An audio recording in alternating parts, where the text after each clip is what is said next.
Welcome to the Big Movement Podcast. If you're ready to create results and make huge strides in your business, finances, personal development, and health, then you're in the right place. Pushing past excuses and powering through procrastination can be a challenge alone. Here, you'll get the support, tools, and knowledge you need to get to the level you desire in your business and life. Let's get started with your host, Byron Ingram. And welcome to another episode of the Big Movement Podcast. Today we have a special guest. We have Edie Clarke, who is a video marketing specialist who focuses on how to teach business owners and entrepreneurs to use simple tools to create and market videos to build their tribe and get seen by their ideal audience. Because in today's world, leveraging video is extremely important because that is the wave of the future of how people will connect with each other. So let's give a warm welcome to Edie. So Edie, welcome. Thank you so much, Byron. I appreciate you having me on. Oh, you're welcome. So how did you get into the realm of video marketing? Because there's so many ways that you can be able to help business owners, but why video? Wow. That's a little bit of a loaded question because it goes back a ways. It actually starts from when I was really young. I was a teenager in high school, and I just loved television and video broadcasting, and I decided that's what I wanted to do as a career. And so it started really young. I was able to work at a local video company. Actually, it was a TV station where I grew up in the U.S. Virgin Islands. And I literally did every position possible, from Chiron operator, which is the person that does the credits, to doing commercial shoots, to doing camera on the news, just being a runner, an editor, you name it, I did it. And so I absolutely fell in love with the art of video and television production from a really young age. And from there I went to school, and then I had a number of different jobs over the years. I then moved to New York. I then also moved from New York to Los Angeles, where I was able to work with TV producers and directors as their assistant. I worked on a freelance basis on short films, on productions for companies that did the promotional IDs for ABC's TGI Friday back in the day, when they had really popular shows on their Friday night lineups, and they would do these full-on productions to promote their shows. I worked as a production coordinator on those, and then I ended up working at a visual effects company called Sony Pictures Imageworks, where I went from production to just sort of more managerial. I managed the art department there. And when I left Los Angeles and came back to New York, I decided that I really wanted to get back more into doing television production. So after I got married, my husband and I decided to open up a commercial production company where we provided commercials production to local businesses in the Brooklyn area, which is where we were living. And then 9/11 happened, things changed, and at that same time I was pregnant, had my son, decided I wanted to really just stay home and raise him. And then after a number of years, I decided that I wanted to start my company, Virtually in Sync. And I decided to focus on marketing because I wanted to really help my clients and my audience understand the impact that video could have on their businesses, because I had done a lot of sort of figuring out on my own through, studying under gurus and things of that nature, where YouTube in particular had a really huge impact on being able to exponentially get you more visibility than any other medium out there. But a lot of people at the time were not using it as much. And I sort of wanted to really be able to hold my clients' hands and explain to them the process and what they needed to do in order for them to see the kind of visibility and get the kind of visibility that they needed for their businesses. So that's sort of the roundabout way of how I started my business. Wow. No, that's an incredible journey to be able to do that, because it just shows that how you can leverage your background, because sometimes people, they forget about the skill sets they have, and then they go off and do something and not realizing that there's this wealth of knowledge, experience that you're able to bring forward into it. So as you started to dive in terms of video, what were some of those things you noticed that from your background that business owners just weren't doing in terms of like with dealing with YouTube videos? Well, in particular with videos just in general, people were avoiding it.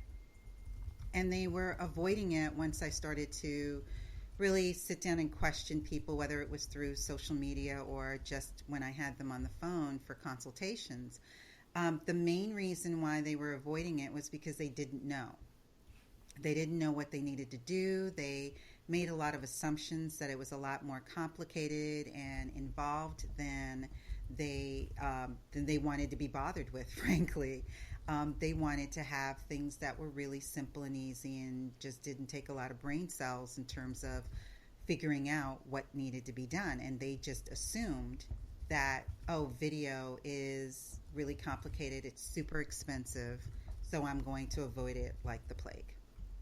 And so what I decided to do was I wanted to show them that, yeah, video can be completely expensive and very complicated if you let it be that way.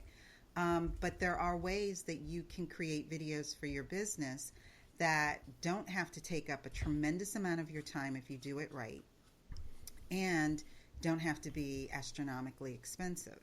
And so with the onset of YouTube, what YouTube did for a lot of people once they started to sort of use it for business purposes is that it made video production much more affordable, because people realized that you don't have to have these super glossy, polished videos in order to say that you are using videos in your business.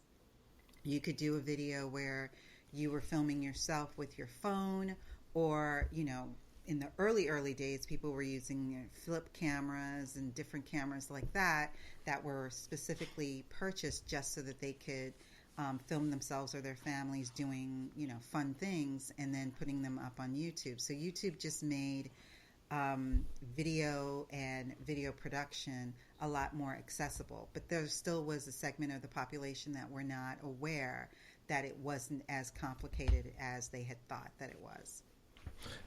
And that's so true, because you look at how many people out there still think it's a complicated process to put a video on YouTube and realize, like, no, you could literally do the whole thing with your phone now.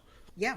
Yep. But gone are the days, like you mentioned, of having the flip cam, because you can remember back when, if you want to put a video on YouTube, you know, you had to use a flip cam, and then you need to either plug it into your computer or take the card and plug that into your computer, do the editing on it, then finally upload it, versus just record it straight to YouTube. Yeah. Right. Yeah. I mean, it's as simple as just downloading their app, recording whatever it is that you want to record. When you're finished, just hitting the button and it sends it automatically to YouTube and it's uploaded. And then all you need to do is set your privacy settings, whether you want it to be public or unlisted or private. And then you can optimize it right there on your phone and set it to publish. And there you go. It's, you know, it's really, I wouldn't recommend that everybody do that. That's the only way that they do it, because, you know, you might want to put a little bit of an intro in there, and you might want to do some other additional things, but it is a very simple process. And what a lot of clients need to realize is that the hardest thing is figuring out, what is it that you're going to talk about in your video? What is it that your audience is dying to learn from you and that you can offer your audience? And once you get over that hurdle, the rest of it's a piece of cake. It's really easy. Right. Exactly. It's understanding that the principle of what to talk about can be daunting, because I can think of when I talk to so many people, that's what they think about. Like, but what do I say? Right. If you've been in business for 15 years, I'm sure you have at least one or two things to talk about. Yeah. But when you're put on the spot, because I've experienced this myself, when you're put on the spot, you're like, okay, well, what do I say? How do I say it? What do I need to, you know, how do I present it? How do I put it out there in a way that my audience is going to be able to understand it? And is this exactly what my audience wants to know? And so there's all of these questions. It doesn't really even matter sometimes how much experience that you have. Everyone goes through that same fear of just not knowing what they need to say, how they want to say it. They don't want to come across looking like a moron. So they want to make sure that they're very professional and somewhat polished. And that can be daunting. And a lot of people that I've experienced when I've spoken to them, particularly if they have to be on camera, which is like a whole separate issue that some people have to deal with, they get so nervous the second that they see that record button recording. They get tense. They don't know what they're saying. Everything gets jumbled. So there's a level of nervousness that they have to deal with. And I just say practice makes perfect, because I'm not somebody that's comfortable on camera. I'm doing it now more often than I ever did before. And I kind of forced myself to do it because I felt, well, who am I to tell my clients, oh, it's not that big of a deal, when I'm not doing it myself? So I just got myself into the habit of being comfortable on camera, because for most of my life I kept saying, oh, I'm behind the scenes. I'm behind the scenes. You don't need to see me. And when I went into this business, this aspect of my life, I realized that I needed to market myself, and so therefore people needed to see me. And that's what a lot of online entrepreneurs in particular, or solopreneurs, need to recognize, that even though they may have a business name, or what they're offering isn't necessarily something that they need to be in front of, they still do need to present themselves. In some instances, it may just need to be their voice. More often than not, it may need to be both their voice and their image. And they need to do that in order to get that know, like, and trust factor even faster. Right, exactly. Getting in front of the camera, it makes a big difference. Yeah. And I think what really helps in today's world, it's how the perception has shifted. Where there's a time that it was almost common, every video looked extremely polished. But now with the advent of live streaming, people want that authentic look. They don't want it to be perfect. Right. And that There's changes a time and it. place for polished videos, but it doesn't have to be every single video that's in your library. Right, exactly. People want to be able to connect with you. Like, sure, you want to have that polished video, like, oh, this is showcasing everything.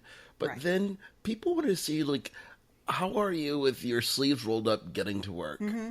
Who's the real person that's behind the business? Right. And where it's challenging that way. So now, obviously, when it comes to getting on camera, people are, they need to talk about subject related to their business. What's a great way for people to identify what they should be talking about to put on video? Well, the first thing that they should do is have an understanding of who their audience is and what their audience needs. And so the first thing that you would need to do, which you would need to do this regardless of whether you planned on doing videos or not, because it's sort of the same premise and logic that you use when you're creating your website or when you're doing blogs, is you need to do a lot of research and find out what's the content that I need to create that my audience wants to know about, and then how do I create that. And so one of the things that I do is I encourage I show my clients how they can find out what it is that their audience is interested in. And you can do that just by doing some traditional research. Now, probably 3 years ago or so, the ideal thing was to go onto Google Keyword Planner, and you did your traditional research, and you're like, okay, these are the popular keyword terms, and based on those terms and whether there was high or low competition and all of that kind of stuff, you then came up with the content that you were going to create. And a lot of people for video did it the same way, because that was the traditional way to do it for blogs. But I found that daunting, and it didn't really help me really zero in on what it was that I wanted to do for my audience. Excuse me. So I then tried to search out different ways that I could get that content. And so obviously I would do just Google searches, I would go on to YouTube, and that still was a bit daunting. So what I ended up finding out was that there were a lot of websites out there that were called keyword suggestion tools. And so these companies like Tiny Suggest or Uber Suggest were really, and there's another one called SERPstat, were really good tools that you could use that scraped Google for whatever the keyword term was that you plugged in. So for me, obviously, I'm targeting people that want to learn about videos or video marketing or video creation. So those would be the keywords that I would type in, and then it would spit out all of this content on terms that people were using when they were searching on Google because they were looking for an answer.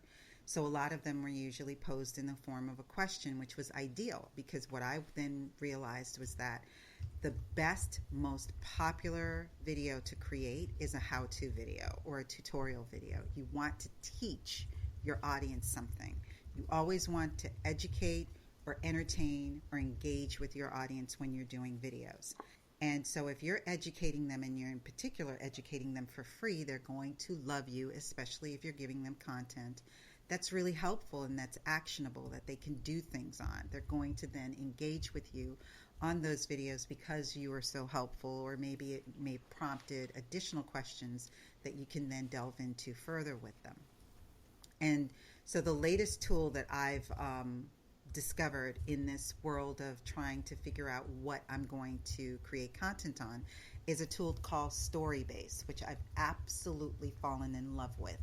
And it is a content generator tool where you can type in your keyword, and then it will come up with a bunch of different questions that are being typed into Google that people are asking. And then it gives you on a grading scale how popular that keyword term is. And you can search for phrases as well, which gives you a little bit more expansion on your keyword terms. It might be like if I typed in, I did a video yesterday and I typed in email marketing. And so when you looked under phrases, it may have given you additional phrases like email marketing templates or email marketing software or email marketing best practices. So there were additional terms that you may not sit in there trying to figure out what you're going to come up with, would have come up with on your own.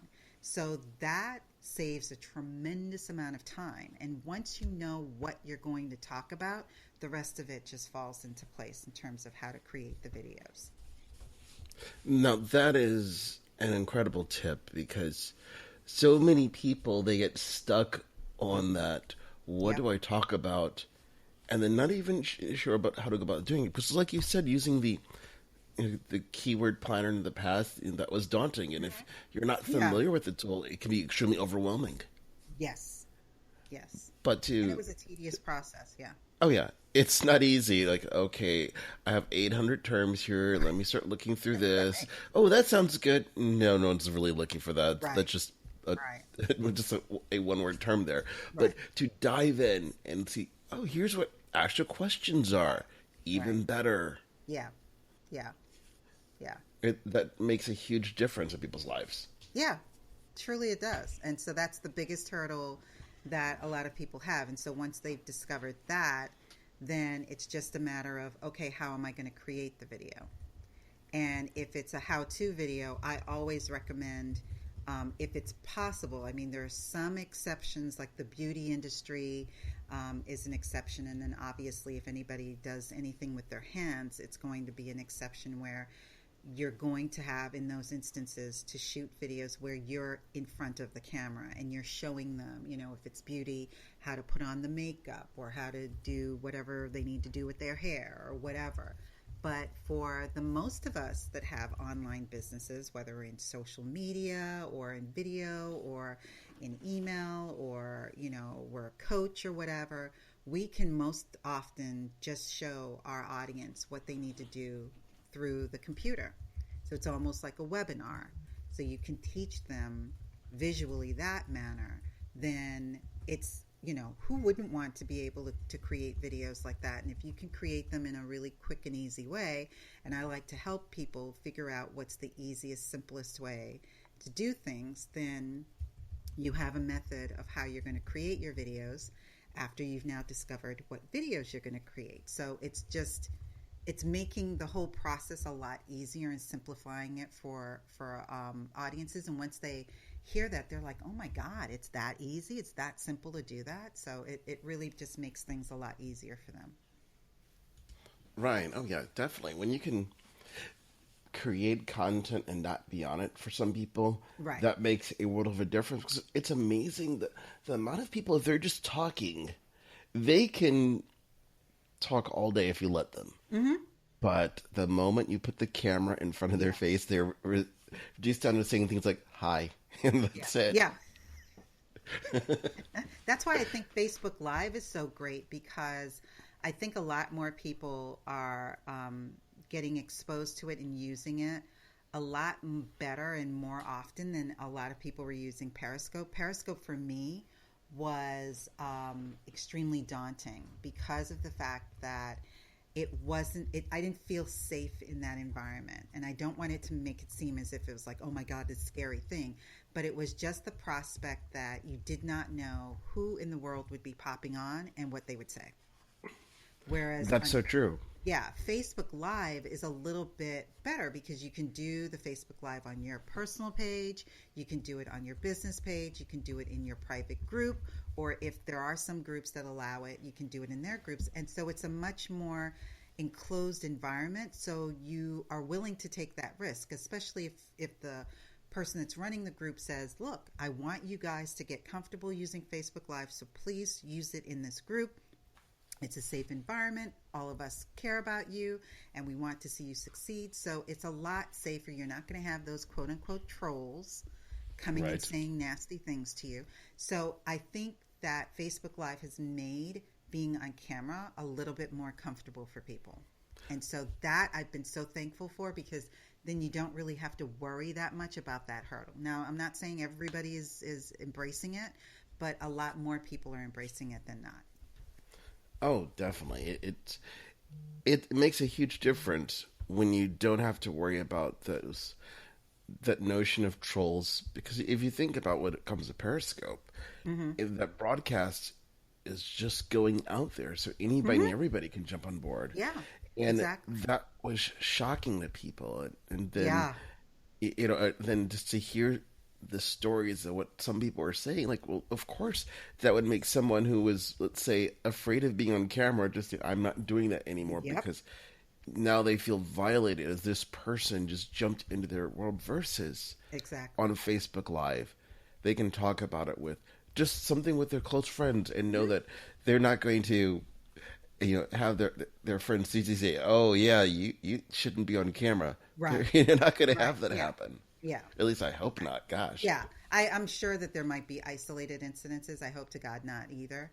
But I just felt that it was just a safer environment, and I felt that that's why a lot more people were using it, and it made sense to use it. Right. So how can the entrepreneur, that business owner, really leverage Facebook Live in their business? And then combining it with YouTube, because some people, they would think, oh, I just need to do everything on Facebook. Why do I need to worry about YouTube at this point? Right. How do you really incorporate it in? Yeah, I think a lot of people do have a tendency to think, oh, okay, well, I'm doing all of these things on Facebook, so I'll just stick with Facebook Live. I don't need to use YouTube. Facebook and Facebook Live are brilliant when it comes to video. I mean, with Facebook Live, I'm not a Facebook expert, but I do know that they tend to favor Facebook Live in the feeds a lot more than they would just a traditional post. So you can get a lot of eyes on your Facebook Lives, especially if you're doing it from your page or from your personal page or from your business page. But it's sort of like the timeline of how long it lasts is probably a day. Somebody will then have to hunt for it in order to find that video after you've done it live. And it's most ideal if you have everyone that's a friend of yours or that's in your group or on that like your page, that they get notified that you're going to go live. And so therefore you can get some live eyes on it. But also it's still good even after you finished your live broadcast. It's still going to be something that you can still get a lot of eyes on. Obviously, you can promote it and you can boost it, so that gives you even more eyes on it. But the primary difference between using Facebook Live and YouTube is that YouTube lives on forever. And if you optimize your videos accurately on YouTube, your videos will get found for years and years and years and years and years. So I recommend that if you are going to use Facebook Live, that you don't exclusively only do that. You then download your video so that you can repurpose it on YouTube. And you upload it to YouTube. You optimize it. Obviously, the hope is that whatever the Facebook Live is that you've done, you're helping your audience. You're answering a question, or you're showing them how to do something, which is how I use my Facebook Lives. I usually either do some sort of a tip or a tool. I will sometimes combine them. I'll do FAQs. I'll answer questions and things of that nature, and then just repurpose them on YouTube. And that way you have more eyes looking at it for a much longer period of time, because you have to realize that when people have a problem that they need to solve, they go on to Google and they type in whatever that question is. And because Google owns YouTube, the videos are going to pop up if they are optimized correctly. They will pop up in the search results as high as possibly the first, if not at least above the fold. And even if it doesn't pop up there, a lot of people actually go to YouTube and go into the search bar and type in their question because they want to see a video of the answer. And so if you're optimizing your videos correctly, it will pop up not only on the first page, but above the fold, so that it's going to be seen maybe first, second, third, fourth, or fifth in line, and chances are you're going to get a lot more eyes on it, and it will last for a long time. Some of my more popular videos are like 2 years old, and I still get, not only do I get eyes on it, but I still get comments to this day. So as long as your content is on point and it's what your audience wants to see, I would do both a Facebook Live and I would do YouTube videos. Oh, excellent. And that's so true, because people are searching for answers, and I think that's something that people miss out on, that they love Facebook Live, but just like you said, there's that shelf life where it's Right. there for a day, and then that's pretty much it, unless you start using it within an ad to keep it Right. going. Right. Because I can think of, there's never been a time where I thought, I'm going to go to such and such page and go through all their videos there to try to find something. Right. That Right. just doesn't happen. Exactly. It doesn't. You have to go to what makes the most logical sense. So Right. you mentioned optimizing videos on YouTube. What do you mean by that? Because not everybody understands that term, optimizing. They might think, well, can I just upload it and just call it a day? If only. Right, I know. No. Optimizing basically is making sure that you are adding in keyword terms that your audience is going to search for when they are looking for whatever the answer is that they're looking for. And so in order for Google or for YouTube to then be able to curate the answers for that person's question, they have to go through all of the metadata that's affiliated with the content on your website, as well as the videos that are on YouTube. And so the metadata is the description that you've given your video, the title that you've given your video. And if you're familiar with YouTube at all, you know that at the last bottom part, there are tags or keywords that you have to associate with every single video that you upload.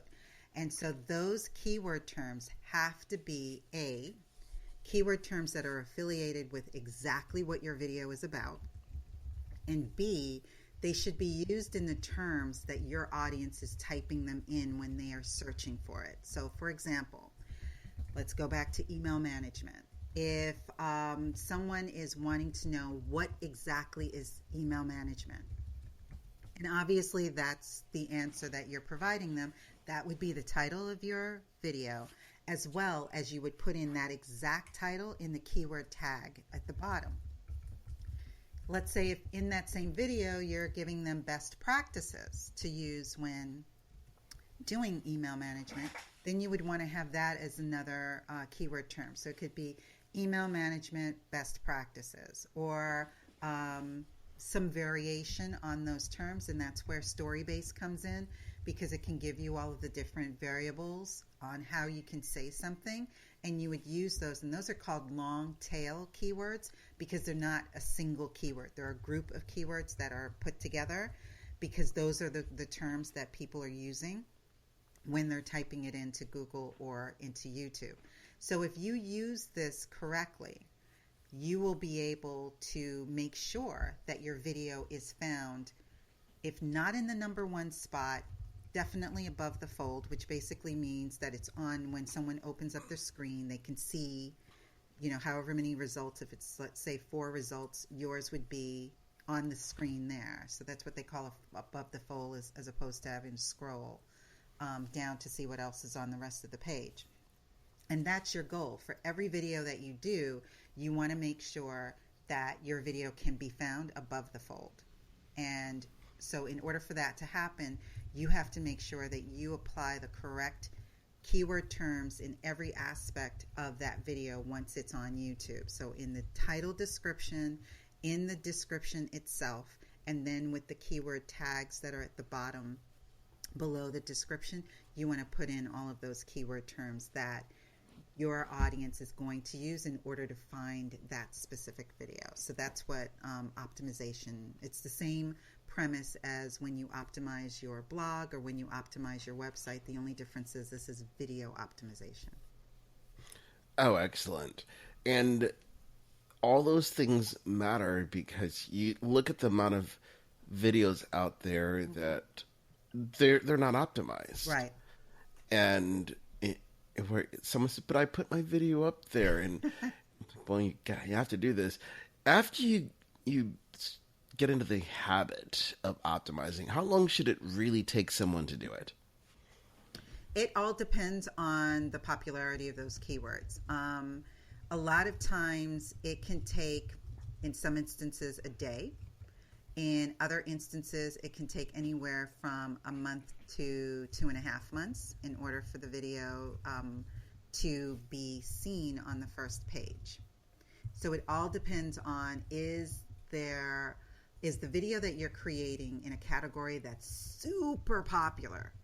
And if it is, then in all probability, there might even be some keyword terms that you won't ever be able to get on the first page because it's just so popular. And so that's another thing that you have to, it takes a little bit of time in terms of figuring out, and a little bit of time in researching to figure out which terms you should probably understand is going to take you a little bit longer. So maybe you can come up with a different variable on how to do that particular optimization, because you don't want to use that super popular term. Like popular terms would just be like if I wanted to just do a video on what is a video? Video is like hugely popular.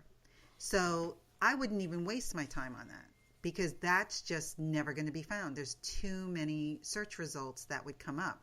But you can still do a variable on that, and it could be what is video marketing, how to create how-to videos, or how to create, come up with a specific videos. You can still use the keyword video, but you want to use it with something else so that it minimizes the total number of search results that you would get. And this will, apply to no matter what industry it is that you're in. There are going to be some industries that are super, super popular, and so you have to come up with variables like that. And then there are some where, your specific niche is small enough where you can get ranked really, really quickly. And there are no super, super popular keyword terms that you have to worry about. So you could, do a video today and it could be on the first page tomorrow.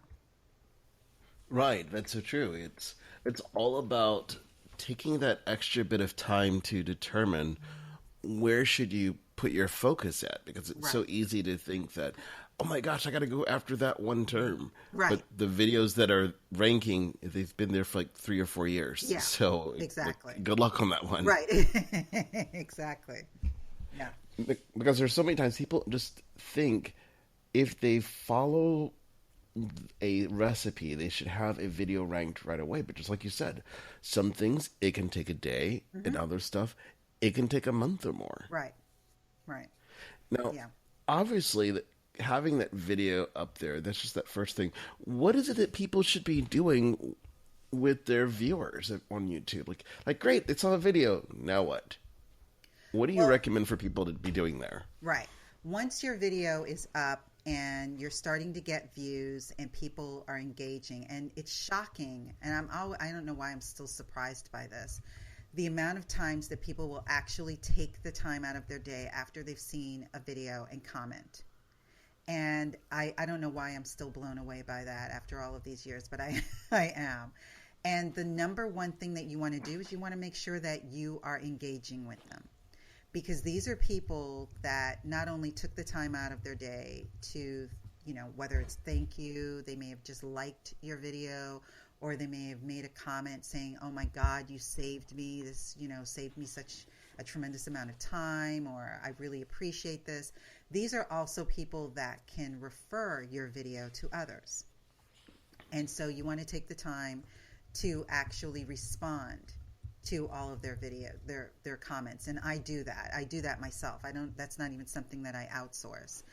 So if someone comments and they say anything about my video, usually I try to get back with them in anywhere from 24 to 48 hours afterwards. And I'll just either say thanks, or I appreciate you taking the time to comment, or, I may even ask them, if you have any further questions, post them here. Because what I'll do sometimes is, because I may do a video, they may have followed my directions to the T, and then some quirky thing happened on their end that caused them to say, oh, well, I couldn't do it because XYZ happened. So what I used to do in the early days, and I still do it occasionally now, is I'll try to recreate the problem that they had, and then I'll do a video to help solve that problem as well. And they are so appreciative of that. So once you start using YouTube, don't just throw the video up, even if you optimize it properly, and just walk away. Always make sure that you are engaging with your viewers and your subscribers, and make sure that you're thanking them and that you show that you appreciate the fact that they've taken the time out of their day to make a comment, because these are potential clients as well as they are people that are going to refer your videos to others. Right, exactly. It's so important to take the extra bit of time for the engagement, because people tend to forget that YouTube is, when it's in itself, a social network, and you just can't put stuff out there, because there are going to be some people who are going to watch the video, they're going to click on a link, they're going to call a number that's listed, but then there's others who are just going to comment. Right. Now, in terms of commenting, what do you recommend people do? Because every now and then you get that hater that pops up. Yeah. And they just say something negative. It's what it is. You're like, really? Out of all the things in the world you have to do, you take the time out to say that? Right. How should someone deal with those negative comments? Well, the first thing you have to recognize is that because you're doing something in a public space, you are going to get haters. You are going to get people that, because they're jealous, because they have absolutely nothing better to do with their time, they are going to comment. I have to say, in the years that I've been doing this, I can probably count on one hand the amount of people that have actually said something negative. And so I think I don't know if that's a norm, that it's not that many people, or if that's super odd, that I only have had literally like 5 or 6 at the most. And you just kind of have to develop a little bit of a thick skin. You can decide how you want to respond to it. I wouldn't engage with them when I've gotten them. I've run the gamut from not saying anything to responding and saying, thanks for your comment. Sorry that you didn't enjoy the video, or that you found it, long or boring, or whatever their comment was. And then in some instances, I might say that I appreciate your comment, but my audience prefers that I do my videos in the way that I'm doing them, and so that's what I will continue to do. So if you don't appreciate it, you don't have to watch them, but I do appreciate you taking the time to comment.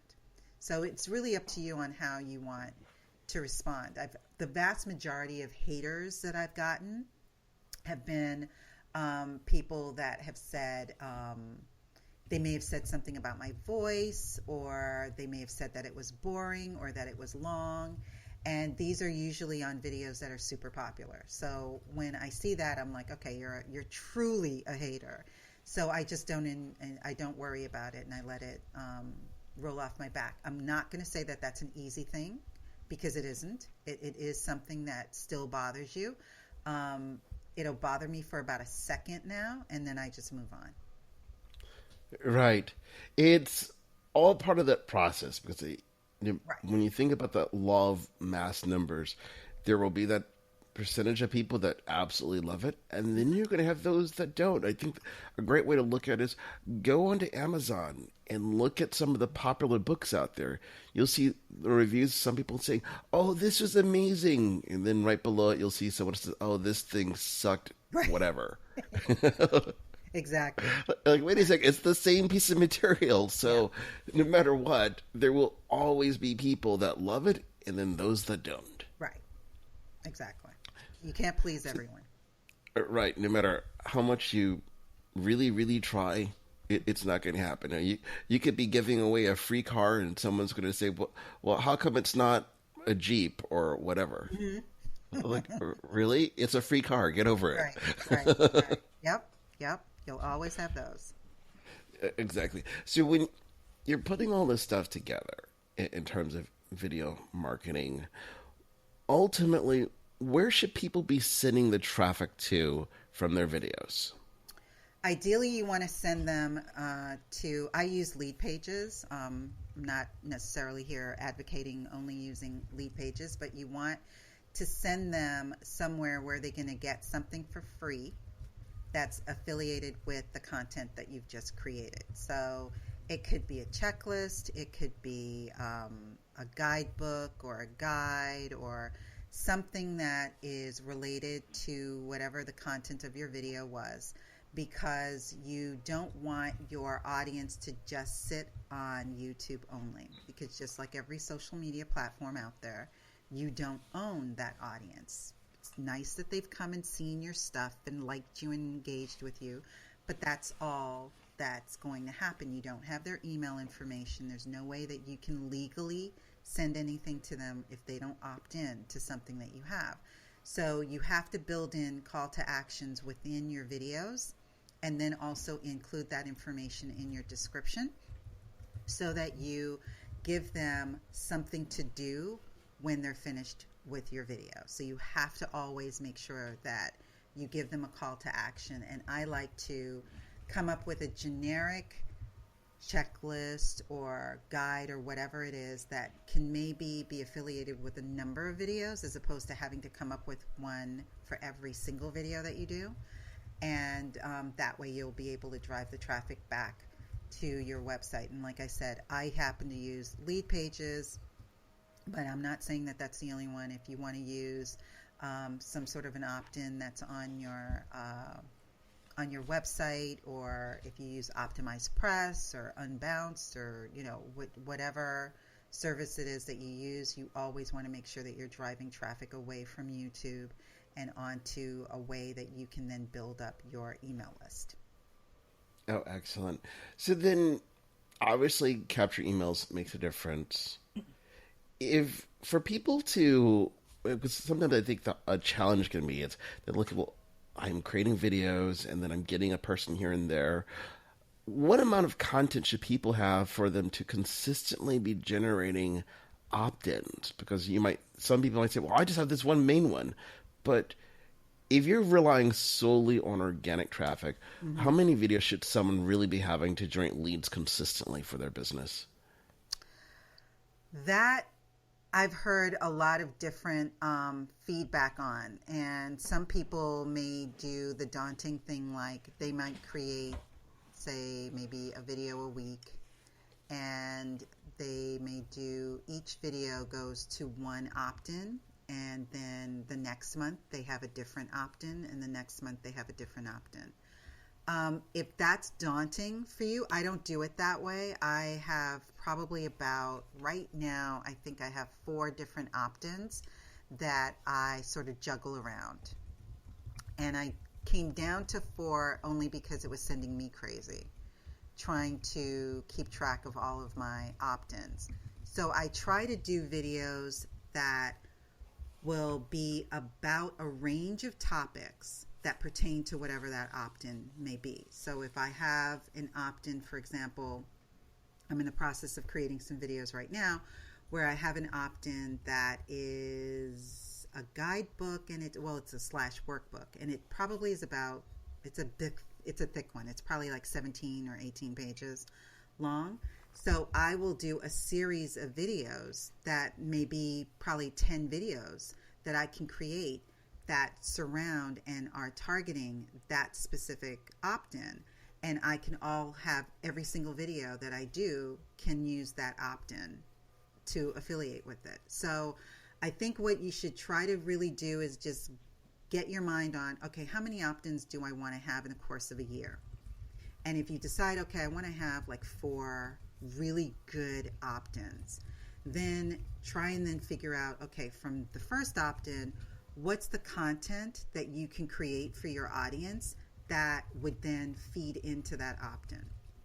So if it's a checklist and it's 10 things on that checklist, you might be able to do 10 different videos for each topic on that checklist. So if, the first thing was, I don't know what it could be, but whatever it is, you can do a video on that first topic or the first checklist item, and then do a second video for the second checklist item, and so forth and so on as you go through it. And so you can have 10 different videos that all feed into the same opt-in, and you don't have to like kill yourself with having, a total of 52 opt-ins throughout the year if you do a new video every week. So that may keep things in check for people and get them a little bit more focused. And that's why I also recommend to my audience that they create a content calendar, because that way they can sort of map out. And I try to do mine at the end of the year, and I sort of map out what is it that I plan on promoting and marketing in the following year. And I break it down in quarters so that I can really see, okay, what am I going to do if I'm going to do any collaborations? What is that topic going to be on? And then come up with my ideas for my opt-ins. I may not have a specific tangible product in front of me, but I'll come up with the ideas for this content calendar so that I'll know exactly what it is that I want to do. And then every opt-in that I come up with, I try to figure out how many videos can I get out of this. And then I go from it from that perspective. Oh, excellent. And that in itself is just worth its weight in gold. It's planning things out, because so many business owners don't have a calendar to know what should you be doing. Because when you start planning out the entire year, you can look at who do you want to work with, the content, start planning around, when it's December, you should probably have something that's related to Christmas or whatever holiday out there, or if it's Valentine's Day, or if you're talking, the list goes on, but then you know what you should be doing in your business, so it's not a knee-jerk reaction like, oh no, this is coming up in 3 weeks. Like, if you haven't really planned out what you're, let's say, going to do for Christmas and New Year's, and it's like December 10th, you're probably a little late behind the power curve. Right, exactly. Exactly. So you always want to have things done in advance, so it's never this panic stick. We've got to do this now. Like, no, get it out there so you can position yourself the way that you truly want to be perceived. Yeah. And that makes a difference. Yeah, totally. So all those things matter when it comes down to it. So as we wrap things up here, what is one thing that a business owner and entrepreneur should be doing when it comes to video to promote their business? Well, obviously, to promote their business, they should be doing creating videos that will answer their ideal audience's most pained questions. And so they should plan things out accordingly, figure out what it is that their audience is lacking or that needs help with, and start creating the videos. I like to do bulk records because you can just pick a day, whether it's going to be recording videos that you're on camera for, particularly if you're on camera, I recommend doing bulk recording, where you can sit down one day and just say, okay, on Monday from 10 a.m. to 12 noon, I'm going to knock out 4 or 5 or 6 different videos. These are the topics, and I'm just going to record them. I'm not going to worry about editing and cleaning them up and doing all of that kind of stuff right now. I just want to get them actually recorded so that I can get that out of the way and not have to worry about it. And then from there, you figure out what you need to do after that with regards to editing. And hopefully there's not a whole lot of editing that you need to do. And I have some tricks and different tools that I use to minimize having to do a whole lot of editing and things of that nature. So that's what I would recommend to audiences, is that they do videos in a bulk record method so that it just gets it out of the way, because that's usually the issue that people have. Right. Oh, definitely. You have to figure out what's going to work best to get your message out there, and then just get it done quickly. So that's a great way to do it. So now, how can people be able to learn more from you and understand how they can leverage video in their business? Excellent. Well, what I decided to do is to create a guide for your audience, and it's on how to create how-to videos or tutorial videos for their audiences. And so this guide walks them through the 5 steps that are required from concept to completion. And it starts with, like I mentioned before, beginning with choosing your topic, knowing exactly what it is that you want to offer to your audience, and then how to craft that content, recording the video, editing the video, and then marketing the video. And so it's really set up in a way where it's easy to follow. And I also recommend that your recipients join my Facebook group so that they can receive additional help by posting questions that they may have that may have been generated from this guide, and as well as, once they've created their videos, posting them in the group so that they can get some feedback. Because I know a lot of people are usually apprehensive when they first done a video, and they're like, oh my God, is it good enough? Did I need anything? I need some feedback. And so my Facebook group is a really safe environment for them to be able to post their videos, and I give them constructive feedback. I tell them, what they may need to do extra, or if it's perfect, and just go ahead and upload it. And so that guide would definitely help them through that. And it's a free guide, so I'm offering that to your audience. Oh, excellent. Where can they get this guide at? They can get it by going to www.virtuallyinsync, that's virtuallyinsync.com/the-big-movement. Oh, excellent. As that will be very beneficial for a lot of people.